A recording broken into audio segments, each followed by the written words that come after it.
તરફ તેઓ પહોંચી રહ્યા છે અને એ દરમિયાન લોકો પુષ્પવર્ષા કરી રહ્યા છે, તેમનું અભિવાદન કરી રહ્યા છે. વડાપ્રધાન પણ સૌનું અભિવાદન ઝીલતા ત્યાંથી આગળ વધી રહ્યા છે ખુલ્લા વાહનમાં લોકોનું અભિવાદન ઝીલતા.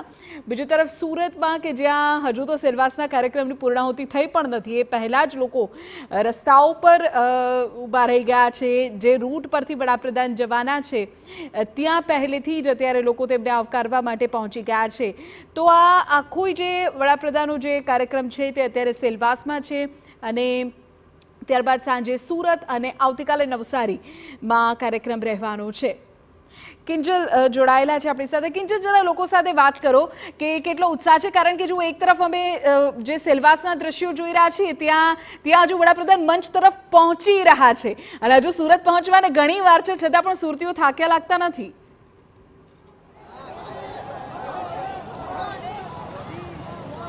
બિલકુલ, સુરત પહોંચવાની હજુ 2 કલાકની વાર છે ને આપ જોઈ શકો છો કે જે લોકો છે તે અહીંયા આવી ચૂક્યા છે અને એક પ્રકારનો જે ઉત્સાહ છે તે જોવા મળી રહ્યો છે. વાત કરવાનો પ્રયત્ન કરીએ, વડાપ્રધાન બન્યા બાદ પહેલી વખતે આવી રહ્યા છે મુલાકાતે.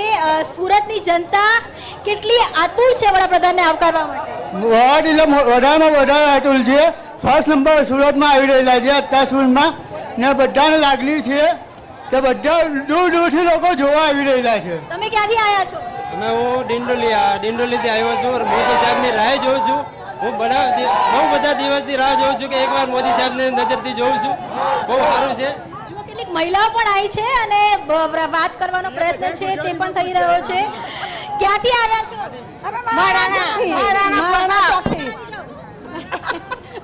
મારા ચોકથી આવ્યા છે અમે. કેમ આટલા તાપમાં ઉભા છો? મોદીજીના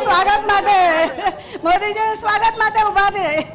2 કલાક પછી આવવાના છે વડાપ્રધાન, આ રીતે જ ઉભા રહેશો? હા, 5 વાગ્યા સુધી ઉભા રહેશું અમે. 5 વાગ્યા સુધી અમે રાહ જોશું. વિધિ જુઓ, આ જે એક ઉત્સાહ છે, ખાસ કરીને જો ઇલેક્શન હોય અને આ ઉત્સાહ હોય તો એવું માનવામાં આવે કે ઇલેક્શન છે અને ઇલેક્શનના કારણે લોકોમાં ઉત્સાહ છે. પરંતુ જે મોદી ક્રેઝ છે કે મોદી લહેર છે એ સુરતમાં હંમેશા આ જ પ્રકારે જોવા મળે છે, ચાહે ઇલેક્શન હોય કે ના હોય. 3 વાગ્યા છે, 5 વાગે વડાપ્રધાન આવશે અને વડાપ્રધાનને જોવા માટે આતુરતા અત્યારથી અહીંયા જોવા મળી રહી છે. આપ જુઓ કે કઈ રીતે મોદીના ગેટઅપની અંદર આ એક જે બાળક છે તે આવ્યો છે. વાત કરવાનો પ્રયત્ન કરો. શું નામ છે આપનું? ઋષિરાજ પુરોહિત. અચ્છા, તમે આ કોનું ગેટઅપ કર્યો છે? મોદીજી. શું કારણ છે? મોદી મળવાનું છે. તમે મળવાના છો મોદીજી? हाँ. ક્યારે મળવાના છો? मोदी ने. अच्छा, आपसे कुछ बात हुई है? आपको प्रधानमंत्री मिलेंगे? आपकी क्या बात हुई? वो तो पता नहीं. क्या अच्छा लगता है प्रधानमंत्री में आपको? प्रधानमंत्री ने इतने सारे A to Z योजना बनाई है जिसलिए. कौन सी योजनाएं आपको याद है प्रधानमंत्री? हाँ. A for Ayushman Bharat, air strike in Pakistan, B for Beti Bachao Beti Padhao, bullet train, C for corruption free India, D for Diwali Ayodhya digital India, E for electrify India, F for farmer Fasal Bima Yojana, G for GHT JDP Ganga clean, H for highway construction, I for Indradhanush making, J for जत योजना, K for Kedarnath development, L for laser panel 6000. अरे भाई, इतनी सारी योजनाएं कैसे याद रखी हैं? याद हो जाती है.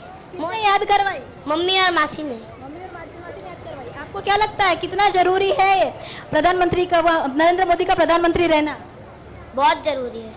જો વિધિ ખૂબ જ નાનું બાળક છે, સ્વાભાવિક છે કે અમુક જે સવાલો છે તેના જવાબ કદાચ એની પાસે નથી, પરંતુ એક જે ગેટઅપ છે આપ જોઈ શકો છો. વિધિ નાનું બાળક છે અને એક PM સ્ટાઇલની અંદર એક જે ગેટઅપ છે એ ગેટઅપની અંદર આવ્યા છે અને લોકોમાં પણ એક પ્રકારનો જે ઉત્સાહ છે તે જોવા મળી રહ્યો છે. હાલાકે આ જે આખું બેરિકેડ છે તે કરવામાં આવ્યું છે, પરંતુ કેમ કે નાનો બાળક છે અને એ જ રીતે લોકોની સાથે આવકારી રહ્યા છે, વાતચીત થઈ રહી છે અને કે નાના બાળકોથી લઈ અને વૃદ્ધો તમામ લોકો અહીંયા રાહ જોઈ રહ્યા છે વડાપ્રધાનના આગમનની.